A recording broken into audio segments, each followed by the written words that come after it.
Robert, what's going on, my friend? How are you? What's up, bro? I didn't know it was gonna be something like that. I'm actually driving, so I could do it right now, but I don't have no headphones, bro. So I don't know. You're asking for me Nah, to you wear some good. You headphones, right? good. You good. All It right. doesn't sound bad. I thought it would have Okay. some feedback. Okay. Tell me you watched the fight, Robert. What fight? Oh, did it put you to sleep? That's why you don't know? Last night I was there. I was there. I walked out of the arena after the fourth round. Holy shit. But you needed to watch every round. You got Muratalla. The first four rounds were more than enough. Yo, I stopped scoring after the fourth. That's funny. Um, So obviously, this is the second fight now we see with Shakur where power makes him fight differently. Third fight. I'm looking at Nakatilia, Oscar Valdez, and now this one with De Los Santos. How much of a problem do you think Muratalla is for him, and is Muratalla ready? I know you're an honest guy. Like, if they offer y'all that fight next, is he ready next? Look, is Muratalla ready for a title fight? Title Yes, I fight agree. versus He is. Shakur Stevenson, though. That's different. But that's where I'm gonna go. Look, a fight versus Shakur Stevenson is gonna be one of those fights where knowing that my fighter Murataya has really good power, then we're gonna get into one of those type of fights. So are we really? Do we want that, or do we want to go another direction? Maybe a Kambosos fight, maybe a Lomachenko fight, or even a Devin Haney if he decides to stay a lightweight. You know what I mean? After watching that, like there won't be a fight, and obviously, being that he's the champion and being that he's the star, suppose then all most of the rounds will go for him if he fights the same way, because he just doesn't he just fights too cautious and too careful and doesn't take a chance, and he'll do that against Muradea too, because Muradea is also a power puncher. Damn, So honestly, I was it thinking doesn't maybe really. you I was thinking maybe you thought there's a way to cut the distance cuz you just got to touch him, right? Like you got to be able to catch up to him. How do you trap him in a corner? With your guy with the skills of Murataya, is there a way for Murataya to keep him in the corner, or is Shakur just too elusive of a fighter in your opinion? See, there is ways to fight them and maybe cut the ring, but with somebody like Murataya, who's actually also very smart counter puncher, it's it'd be a different story if you have somebody like a Brandon Rios or a Chino Maidana who that's the way they fight, that's their style, that's the way they do their fights. Then it's a different story, but when you have another smart counterpuncher, maybe yeah, we could look into fighting in the inside and looking for the fight. But the more we do that, the more Shakur is gonna be stepping away and jumping back like he didn't, last night. Every time, even feints, made him jump back and fight like that. So it'll just be very awkward, very difficult. I think that performance last night hurt hurt him very much for future stars that want to fight him, opponents, fights like him and Tank, fights like him and Haney. It's very hard for those type of fighters to even want to fight him, because they know what they're gonna get. They know what the fight they're gonna get into. So it'll be very difficult. I think he just has to change a little bit more, take a little more chances to be able to give the fans a little bit more of action. He is a great fighter. He is very smart, and when it comes to skills, he's got great skills. But it looks like he's very careful when he's fighting a power puncher. Do you think Navarrete would face him, or would Navarrete say the same thing that you're saying the Haney's, Muratayas, and Tank Davises would say? Is it just they would just rather not face that style in your opinion, even Navarrete? Well, for Navarrete, he had a draw last night, and I thought he pulled it off. But a draw, that's what he got. against a Conceição who obviously nobody really thinks Conceição is a superstar, but and he still got a draw. So I think with Navarrete, it's a different story. I think Navarrete would take that fight, and that's just because Navarrete's style is so awkward, so difficult, and so ugly that he could actually lose to somebody else. He could have lost to Conceição, and he's not a champion anymore. So if they offer him the fight, I think Navarrete will take it because it will be probably the biggest payday of his career, and he knows his team, his promoter, everybody. They know he could lose to a lesser valuable opponent where he could lose for a lot less money, where he's going to go and take that risk of losing against Shakur and get paid very, very well. So I think Navarrete will take the fight. And Cepeda will probably be one of the mandatories. You know, when you win a vacant WBC, you inherit two mandatories. Cepeda will probably be one of those mandatories. We've seen Oscar trying to sell that fight on the undercard of the Ryan Teo if that happens. But now that he's won the title and that fight becomes a bit more realistic, does Cepeda take it in your opinion? And how does I, he fare up? you know what? I forgot about now that you mentioned Cepeda. Cepeda is a perfect opponent to show what you were talking about. You know, somebody that gonna get them into the ropes, into the corners. I think Cepeda is perfect. I think Cepeda would take it. Why wouldn't he? I think if the WBC really push pushes to make that fight happen, it should happen. And I think Cepeda and Golden Boy will take it. It's actually a very winnable fight for Cepeda. So, in your opinion, Muratalla's looking to stay out until the winner of Kambosos Lomachenko is definitive? That's not what That's not what we're saying. Top Rank hasn't told us anything. They haven't told us what if would you guys fight Shakur? That's something we would consider. Obviously, we're a team, so we would have to talk it over with everybody. Not only Top Rank and myself. I have to talk it over with the fighter himself, his father, the rest of the team. My son and everybody else involved.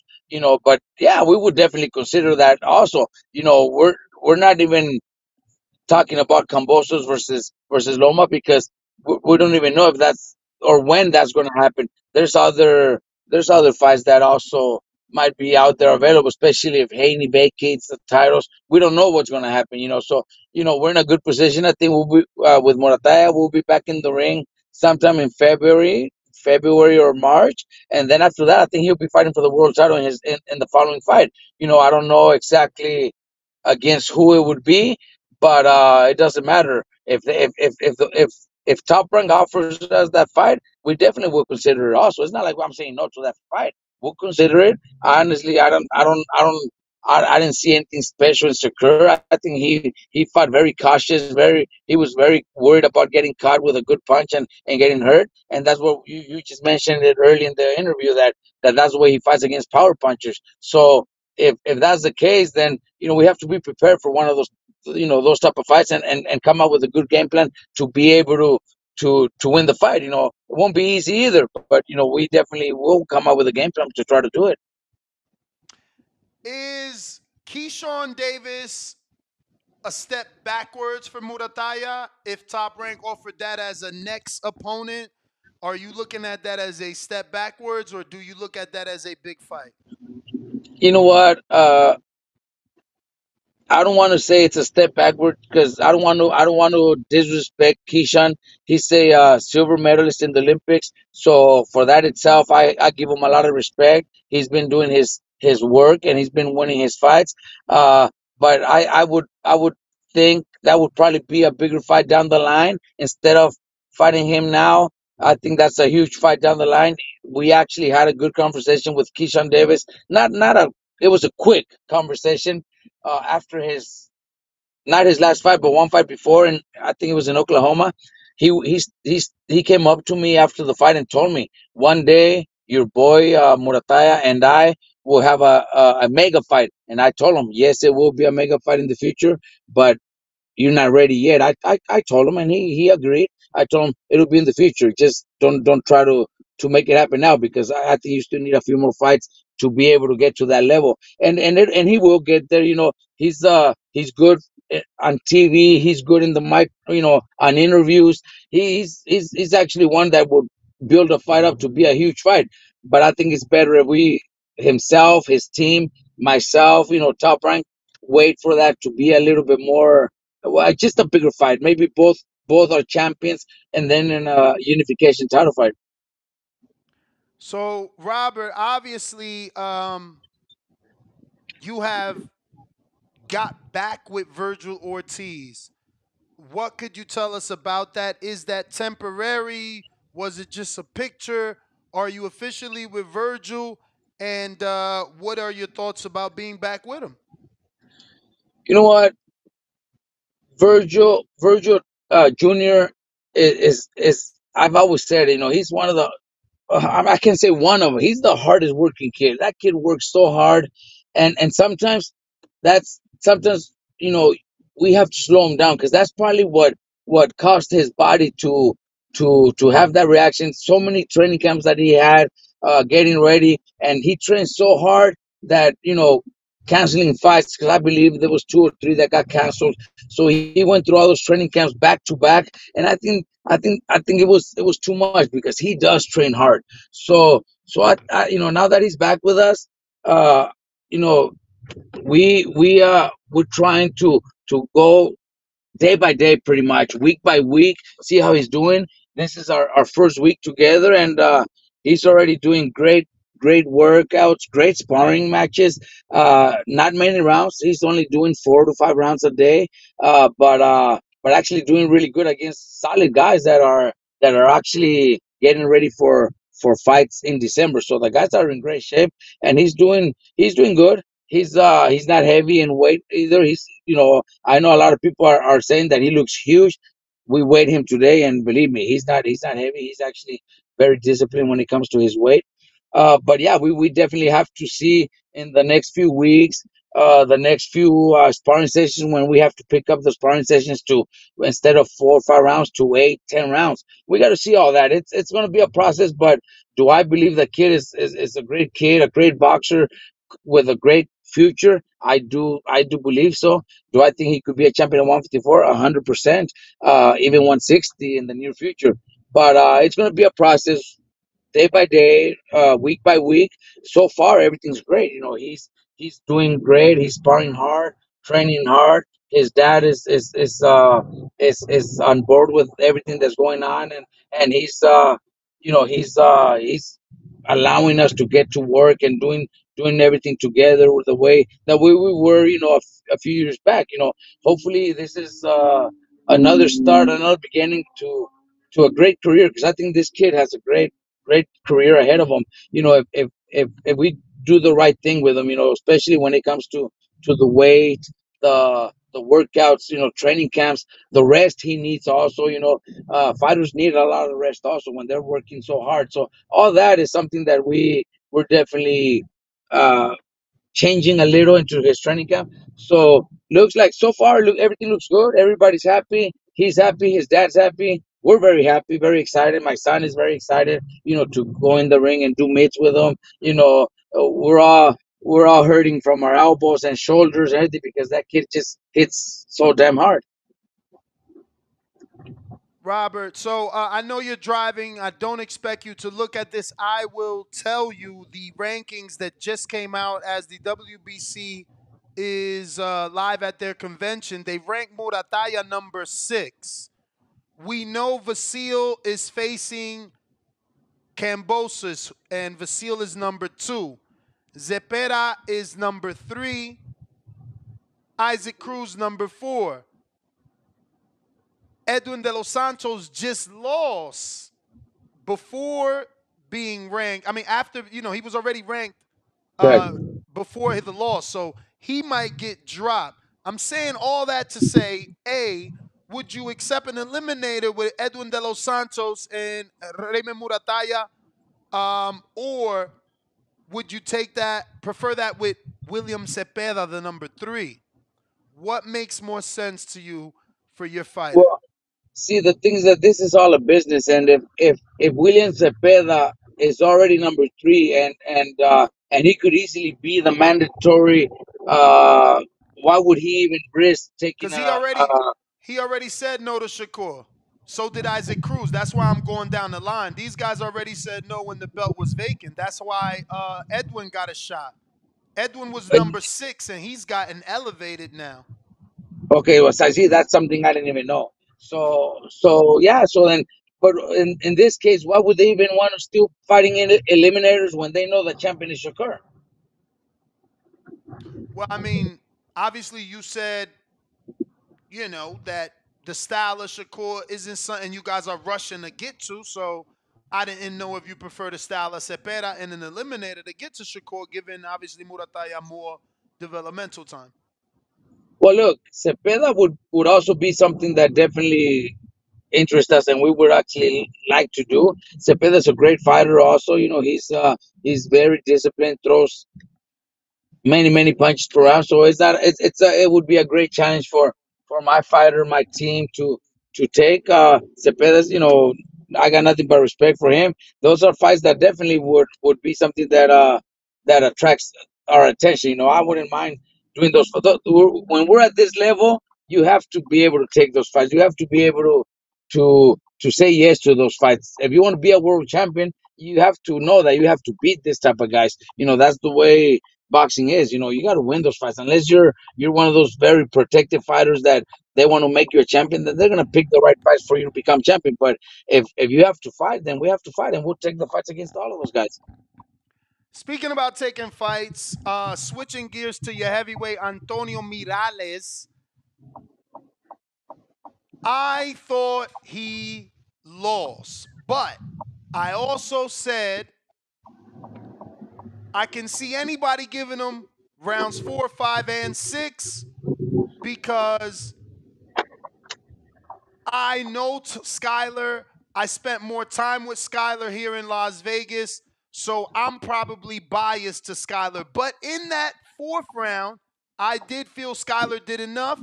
That just was the beginning of his end, meaning that's when he showed he was exhausted. And obviously, Morales came out after that, really going to the body. What did you think of your heavyweight's performance? And are we getting that rematch? I was very clear with him after the third round. I told him in the corner, I said, look, Antonio, you have to win the next 3 rounds just to get a fucking draw. I told him, you're losing the fight. You're losing every round. So you're behind 3-0. If you lose one more round, you're losing this fight. So I told him you have to win 3 rounds to get a draw. You're gonna have to either knock him out or get a knockdown, just to get 1 point ahead. So he listened and he finished strong.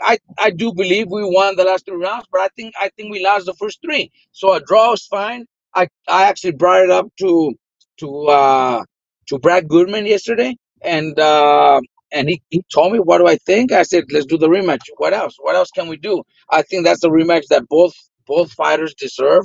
Both fighters need to continue their careers. Whoever wins moves on. The other one has to really make a tough decision in the sport, because heavyweights is a different story, man. What one punch changes everything around, and I also don't want to see my fighter step up in competition if he's not ready for it. He has to be able to compete or beat this type of guys. This type of guys, decent fighter too, but you got to beat these guys to be able to make it to the next level, or else you're gonna get destroyed. So me and Brad, we both agreed that the rematch has to come, next. We have to do the rematch. How soon are we looking at? That I have no idea. Hopefully, I know Top Rank has a few shows in February and March, so it would be in one of those dates, February or March. I'm guessing, that's the possible dates. Robert, have you heard of a heavyweight by the name of Lorenzo Medina from Florida, Cuban American? He's had a couple of shows, 3 in a row on the Dazn cards, MVP Promotions. I haven't heard of him, bro. Honestly, I'd be lying to you. I haven't heard of him. No worries, no worries. Just wanted to know. Cool. So, since you said that you're already angling for the rematch, because I was gonna say, did you see yesterday's Jackson Murray? And what's your thoughts if they offer you Jackson Murray, because he's a top ranked heavyweight? He's what is it, David Harmon or I'm messing up the name, but it's definitely Harmon, right? Like Bob's right Was hand it man, the Australian was it heavyweight. the kid? Was it the kid from Australia? Yes. Yes, I seen the fight. I was there. Not a bad kid actually. So that's another. Now that you bring it up, Brad also mentioned him, and I told him we have to do the rematch first. Let's do the rematch. We decide after the rematch where Antonio stands in boxing. Because if he can't beat the guy that he just had a draw with, then there's a lot of thinking to do. Mm. Well, all right, Coach. I think that is it. There was rumors of Mikey returning in an exhibition versus Floyd. Is that dead? Because I do see new rumors of Floyd and Gotti in February. Yeah, that was just a rumor. Mikey comes to the gym. He gets a few rounds of sparring with some of my guys. He just goes in there to help out whoever needs a few rounds of sparring, and he's been doing it for a few months already. He doesn't want to get completely out of shape or fat, so he comes in. But it was just a rumor. I think, if I'm not mistaken, Ellie's the one that asked him, "Would you go in the ring with Mayweather?" And Mikey said, "Yeah, why not?" And that's where it started. But there's no it's not nothing's true. It was just a rumor. Are you looking at Sonny Edwards like slick enough to keep Bam off of him, or there's no way Bam doesn't catch up to him? Look, Sonny Edwards is fast, good footwork. So we're getting ready for that. Bam is doing great work in sparring and everything. We got great sparring partners, great kids that are coming in to spar with him. So he'll be ready, But yeah, Sonny Edwards is a great fast fighter. I think it's going to be a great fight. I can't talk bad about Sonny. He likes to say some words to pump himself up and to pump the fight up. That's his job. But he's not a bad person, but he's a very talented kid. So we're ready for him. We'll be ready for him. I know he's getting ready for Bam also. So it's going to be a great fight. It's going to be one of those. This year I can say one of the big fights of this year, because this year's has you can't compete against so many that we've had this year. But for us in our level and in the small weight classes, I think it's a great fight. It's probably one of the biggest fights in the small weight classes. Um, do you think that Bam has the power to stop Sonny? Well, Sonny's gonna see, first is we have to prepare Bam to be able to catch Sonny. Then we go into the how we figure them out to stop them. But at first we got to figure out the first few rounds to figure out how do we start connecting punches. Obviously I have an idea, but when the bell rings, it could be a different story. So we got to figure. We're already training on that, but when the bell rings, it could be totally different story to what we're already expecting.